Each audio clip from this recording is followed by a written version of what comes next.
20 years of excellence. Sun International Institute of Tourism and Management.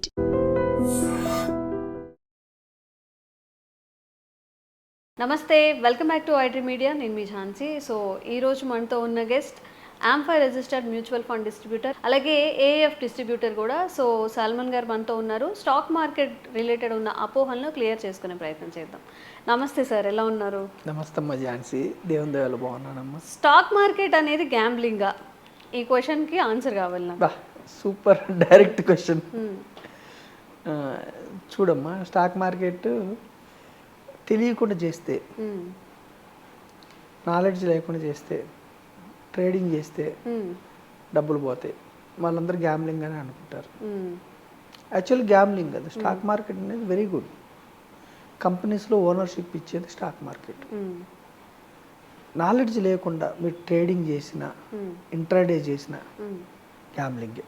డబ్బులు పోతాయి, సూసైడ్లు కూడా చేసుకుంటారు, ఒక జనరేషన్ వెనక్కిపోతారు.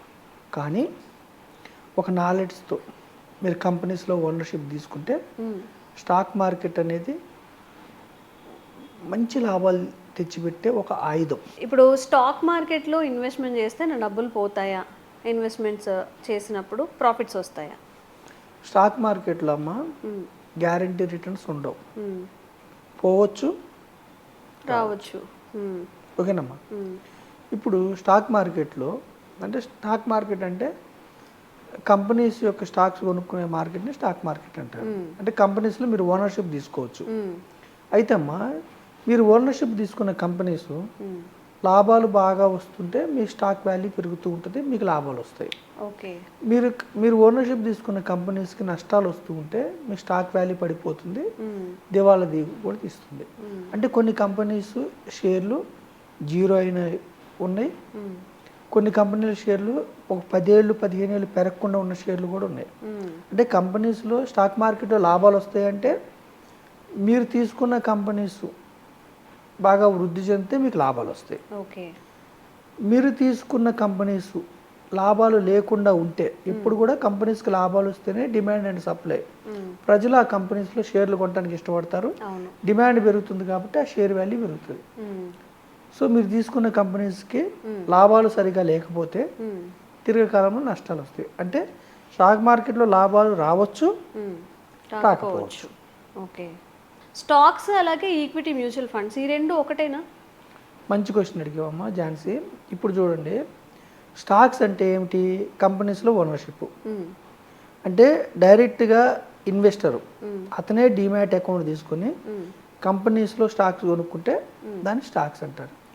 ఈక్విటీ మ్యూచువల్ ఫండ్స్ అంటే ఏంటంటే, ఇప్పుడు కంపెనీస్లో స్టాక్స్ కొనేటప్పుడు ఆ కంపెనీకి ఎంత లాభాలు వస్తున్నాయి, ఆ కంపెనీ షేర్ వాల్యూ సరైన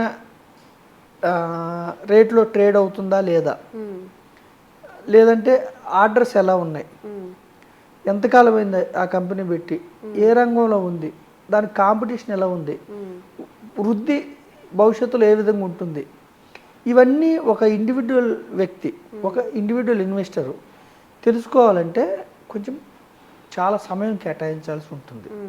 అంటే మన భారతదేశంలో సుమారుగా 4,000 నుంచి 5,000 companies SEBI, securities exchange board of India అంటే గవర్నమెంట్ బాడీ, ఇండిపెండెంట్ బాడీ, అది లిస్ట్ అయి ఉన్నాయి, అంటే పర్మిషన్ ఇచ్చేది.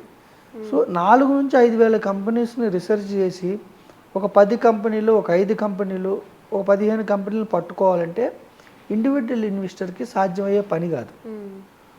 సో ఎవరికైతే సమయం ఉండదో, డబ్బు ఉంటుంది కానీ సమయం ఉండదు, లేదు డబ్బు తక్కువగా ఉన్నా రీసెర్చ్ చేసే టైం లేదు, అలాంటి వాళ్ళ కోసం ఏమిటంటే ఈక్విటీ మ్యూచువల్ ఫండ్స్. ఈక్విటీ అంటే స్టాక్సే, మ్యూచువల్ ఫండ్స్ అంటే మన కోసం, మనలాంటి ఇన్వెస్టర్స్ కోసం ఆ సంస్థలు షేర్లు కొంటాయి. ఓకే. అయితే ఈక్విటీ మ్యూచువల్ ఫండ్స్లో ఏమిటంటే డైరెక్ట్గా ఒక స్టాకో 2 స్టాక్లో కొనుక్కుంటే అయితే మిక్కిలి లాభాలు వచ్చే అవకాశాలు ఉంటాయి డైరెక్ట్గా కొనుక్కున్న వాళ్ళకి, లేదా మొత్తం పోయే అవకాశం ఉంటుంది, లేదా పెరగకుండా అలా ఉండే అవకాశం ఉంటుంది. ఈక్విటీ మ్యూచువల్ ఫండ్స్లో ఏమిటంటే అమ్మా, మీలాంటి వారి కోసం, మనలాంటి వారి కోసం, ఇండివిజువల్ ఇన్వెస్టర్స్ కోసం, లేదా ఇన్స్టిట్యూషనల్ ఇన్వెస్టర్స్ కోసం ఒక 50 కంపెనీస్లో స్టాక్స్ కొంటారు ఈక్విటీ మ్యూచువల్ ఫండ్. డైవర్సిఫైడ్ అంటే ఒక 15 రంగాలు 50 కంపెనీలు స్టాక్. అంటే ఈక్విటీ మ్యూచువల్ ఫండ్స్ అంటే కూడా స్టాక్సే. డైరెక్ట్ స్టాక్స్ కొనుక్కున్న స్టాక్సే, ఈక్విటీ మ్యూచువల్ ఫండ్స్ అన్న స్టాక్సే. అయితే ఇక్కడ ఏమవుతుందంటే 500 పెట్టేవాళ్ళు 100 రూపాయలు పెట్టేవాళ్ళు కూడా కొనుక్కోవచ్చు. అయితే 100 రూపాయలకి 500 రూపాయలకి ఆ స్టాక్స్ రావు కాబట్టి ఇక్కడ అందరు డబ్బుల్ని పూల్ చేసి ప్రతి నెల, ఇప్పుడు చూడండి మనకి రికార్డ్స్ ప్రకారం ప్రతి నెల సిప్ అనే నెల కట్టేదాన్ని సిప్ అంటారు, 26,500 కోట్లు ప్రతి నెల వస్తున్నాయి. అట్లా ఆ స్కీమ్లో డబ్బుల్ని మీలాంటి ఇన్వెస్టర్స్ మనలాంటి ఇన్వెస్టర్స్ డబ్బులు పూల్ చేసి గంపగుత్తగా స్టాక్స్ కొని ప్రతి నెల కంపెనీ స్టాక్స్ కొని యూనిట్స్ రూపేణ మనకి ఇస్తారు. అంటే స్టాక్స్ అన్న ఈక్విటీ మ్యూచువల్ ఫండ్స్ అన్న ఇంచుమించు ఒకటే. సో ఈక్విటీ మ్యూచువల్ ఫండ్స్ గురించి మనం మాట్లాడుకుంటున్నాం. ఇప్పుడు అందులో లాభాలని ఈ మ్యూచువల్ డిస్ట్రిబ్యూటర్స్ ఉంటారు కదా, ఈక్విటీలో మనం ఇన్వెస్ట్ చేసినప్పుడు, అంటే వాళ్ళు తీసుకుంటారా మన లాభాలు, మన ప్రాఫిట్స్ అన్ని వాళ్ళు తినేస్తారు, అలాంటి అపోహలు కూడా ఉన్నాయి. నిజమేనా ఇది?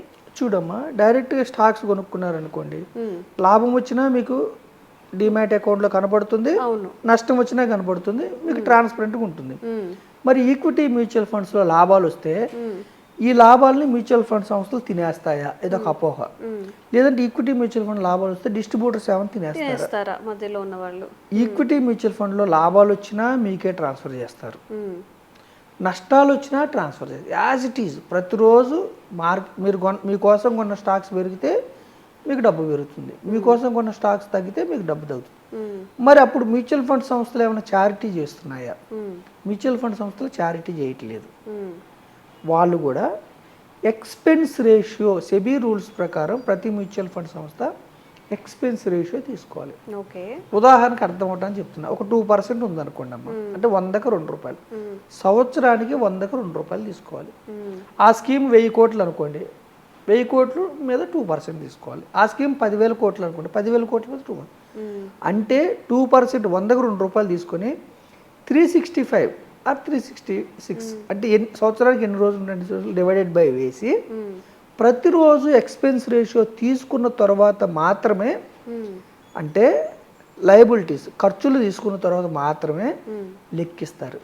ఇప్పుడు మీరు ఒక 10,000 పెట్టారమ్మా ఈరోజు, ఎక్స్పెన్స్ రేషియో 2% అనుకోండి, 100కి 2%, అంటే 1000కి ఎంత, 10,000కి ఎంత 2% తీసుకుని డివైడెడ్ బై 365 వేసి ఈరోజు ఆ అమౌంట్ తీసుకున్న తర్వాత మీ యొక్క షేర్స్ పెరిగినాయా తగ్గినాయా లెక్కిస్తారు.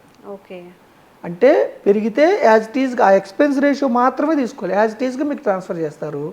తగ్గితే యాజ్ ఇట్ ఈజ్గా మీకు ట్రాన్స్ఫర్ చేస్తారు. అంటే ఇక్కడ అర్థం ఏంటంటే ఈక్విటీ మ్యూచువల్ ఫండ్ సంస్థలు మీ యొక్క లాభాలను తీసుకోవు, నష్టాలను కనపడకుండా దాచవు, ట్రాన్స్పరెంట్. డిస్ట్రిబ్యూటర్స్కి ఏమన్నా ఈ లాభాల్లో తీసుకుంటారు, డిస్ట్రిబ్యూటర్స్ కూడా ఏం తీసుకోరు. మరి డిస్ట్రిబ్యూటర్స్కి ఏం చేస్తారు? ఈ మ్యూచువల్ ఫండ్ సంస్థలు 2% ఎక్స్పెన్స్ రేషియో సుమారుగా చెప్తున్నాను నేను, 2%. ఇందులో నుంచి డిస్ట్రిబ్యూటర్స్కి ఒక 0.50, 0.70 అంటే స్కీమ్లో ఉంటుంది ఎంత ఇవ్వాలన్నది, అది వాళ్ళు ఆ ఎక్స్పెన్స్ రేషియోలో మాత్రమే ఇవ్వాలి. అంటే మ్యూచువల్ ఫండ్ సంస్థలు లాభాలు వచ్చినా నష్టాలు వచ్చినా మ్యూచువల్ ఫండ్ సంస్థలకి ఎక్కడి నుంచి వస్తాయి అంటే ఎక్స్పెన్స్ రేషియో డబ్బులు మాత్రమే వాళ్ళకి వచ్చే ఆదాయం. ఎక్స్పెన్స్ రేషియోలో కొన్న స్టాక్స్ మీద వచ్చే లాభాలని వీళ్ళు తీసుకోవడానికి హక్కు లేదు, అది కేవలం ఇన్వెస్టర్స్కి మాత్రమే, ఇన్వెస్ట్ చేస్తారు వాళ్ళ కోసమే. ఈక్విటీ మ్యూచువల్ ఫండ్స్ అనేవి దివాలా తీస్తే ఒకవేళ ఇన్వెస్ట్మెంట్ చేసిన అమౌంట్ తీసుకొని పారిపోతారా? బయట బ్యాంక్స్లో కానీ వేరే దాంట్లో ఇలాంటివి జరుగుతూ ఉంటాయి, ఇందులో కూడా జరిగే అవకాశం ఉంటుందా? చూడమ్మా ఝాన్సీ, ఇప్పుడు కొన్ని కంపెనీస్, ఇప్పుడు మన భారతదేశంలో 4,000 నుంచి 5,000 కంపెనీస్ ఉన్నాయి, లిస్టెడ్ కంపెనీస్. కొన్ని కంపెనీస్ ఫ్లరిష్ అవుతాయి, కొన్ని దివాలా తీస్తాయి. బయట వ్యాపారాల్లో కూడా కొన్ని ఫ్లరిష్ అవుతాయి, కొన్ని దివాలా.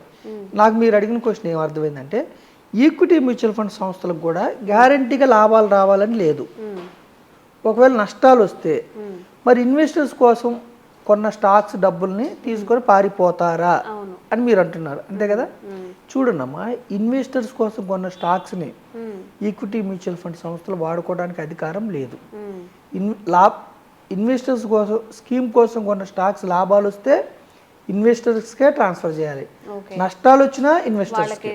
ఓకే. మరి వీళ్ళకి ఏముంది ఈ స్కీములో, అంటే ప్రతి మ్యూచువల్ ఫండ్లో స్కీమ్లో ఒక 1000 కోట్లు కావచ్చు, 5000 కోట్లు కావచ్చు, 20,000 కోట్లు కావచ్చు, 1,00,000 కోట్లు. ఇప్పుడు ఈక్విటీ మ్యూచువల్ ఫండ్స్లో సుమారుగా 70 లక్షల కోట్లు ప్రజల సంపద ఉంది, ఇన్వెస్టర్స్ సంపద, ఇన్స్టిట్యూషన్స్ కాదు. వీళ్ళు ఏం చేయాలంటే సపోజ్ ఎక్స్పెన్స్ రేషియో మాత్రమే తీసుకుంటారు, 2% సుమారుగా. ఇండెక్స్ ఫండ్స్ అయితే తక్కువ ఉంటుంది, యాక్టివ్ ఫండ్స్ అయితే 2% వరకు ఉండొచ్చు సుమారుగా అటు ఇటుగా. ఏ ఖర్చులు చేసినా ఈక్విటీ మ్యూచువల్ ఫండ్ సంస్థలు ఈ ఎక్స్పెన్స్ రేషియోలో మాత్రమే వాళ్ళు ఖర్చు చేయాలి. అంటే శాలరీస్ అందులోనే ఇవ్వాలి, టెక్నాలజీ ఖర్చులు అందులోనే ఇవ్వాలి, ఆఫీస్ ఖర్చులు అందులోనే ఇవ్వాలి. ఆ 2% మనీ అంటే ఎక్స్పెన్స్ రేషియో మనీలో నుంచే వీళ్ళు ఖర్చులు పెట్టుకొని మిగతాది వీళ్ళు లాభం కింద, ప్రాఫిట్ కింద చూపించుకోవచ్చు. ఒక్కొక్కసారి ఈ సంస్థలకి నష్టం వచ్చిందనుకో, ఎక్స్పెన్స్ రేషియో డబ్బుల కంటే ఎక్కువ ఖర్చు అయింది, నష్టం వచ్చింది, వీళ్ళు నష్టం వచ్చింది కదని ఇన్వెస్టర్స్ స్టాక్స్ని అమ్ముకోవడానికి వీళ్ళకి అధికారం ఉండదు. కస్టోడియన్ వేరే వాళ్ళు ఉంటారు, ఇన్వెస్టర్స్ డబ్బులు ముట్టుకోవడానికి వీళ్ళకి అధికారం లేదు. సరే వీళ్ళు మరి నష్టం వచ్చిన మ్యూచువల్ ఫండ్ బిజినెస్ని కంటిన్యూ చేయాలా, వీళ్ళ ఇష్టం, చేయాలా వద్దని వీళ్ళు. ఒకవేళ వీళ్ళు డ్రాప్ అవ్వదలుచుకున్నారు అనుకోండి అమ్మా, వీళ్ళు ఏం చేయాలంటే ఎవరైతే ఈక్విటీ మ్యూచువల్ ఫండ్ సంస్థ ఉందో, సపోజ్ ఒక ఎక్స్ అనే సంస్థ ఉంది, సెబీ దగ్గరికి వెళ్ళి పర్మిషన్ పెట్టుకోవాలి. మేము ఈక్విటీ మన మ్యూచువల్ ఫండ్ బిజినెస్ నుంచి మేము ఎగ్జిట్ అవ్వదలుచుకున్నాం, సో మీరు పర్మిషన్ ఇవ్వండి, ఇంకొక సంస్థతో మేము అమ్ముకోదలుచుకున్నాం, పర్మిషన్ ఇవ్వండి అని వీళ్ళు పర్మిషన్ పెట్టుకుంటారు. అప్పుడు సెబీ పర్మిషన్ ఇస్తుంది. అలా ఏదైనా సంస్థలు అయినాయి అంటే, ఇప్పుడు ఒకప్పుడు రిలయన్స్ మ్యూచువల్ ఫండ్ అని ఉండేది, అది అనిల్ అంబానీ గారిది, అది నిప్పన్ అనే మ్యూచువల్ ఫండ్ సంస్థకి అమ్ముకున్నారు. దీనివల్ల ఇన్వెస్టర్స్ స్కీమ్ పేరు మీద ఉన్న స్టాక్స్ యాజ్ ఇట్ ఈజ్గా ఉంటాయి, పేరు మారుతుంది అంతే. అర్థమైందమ్మా? ఇన్వెస్టర్స్కి లాభమో జరగదు, ఒక సంస్థ నష్టమో జరగదు. అంటే పెట్టిన డబ్బు, ఇన్వెస్టర్స్ పెట్టిన డబ్బు ఎటువంటి ప్రమాదం లేదు ఈక్విటీ మ్యూచువల్ ఫండ్స్ కానీ మామూలుగా మ్యూచువల్ ఫండ్స్లో కానీ.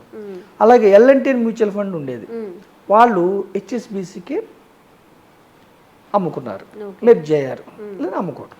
అలాగే ప్రిన్సిపల్ మ్యూచువల్ ఫండ్ అని ఉంది, వాళ్ళు సుందరం మ్యూచువల్ ఫండ్కి.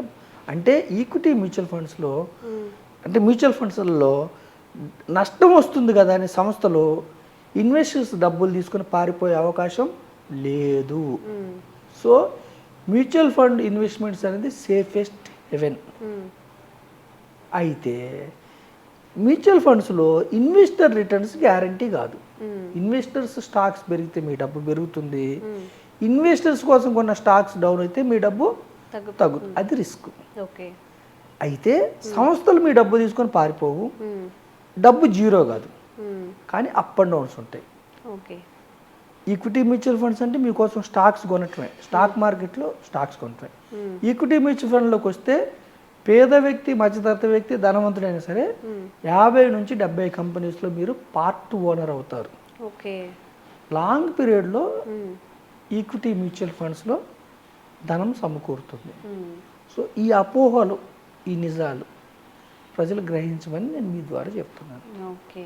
సో మీకు ఇంకెలాంటి డౌట్స్ ఉన్నా కూడా కామెంట్ చేయండి, మళ్ళీ క్లారిఫికేషన్ ఇచ్చే వీడియో మళ్ళీ చేస్తాము. Thank you sir. Thank you అమ్మా.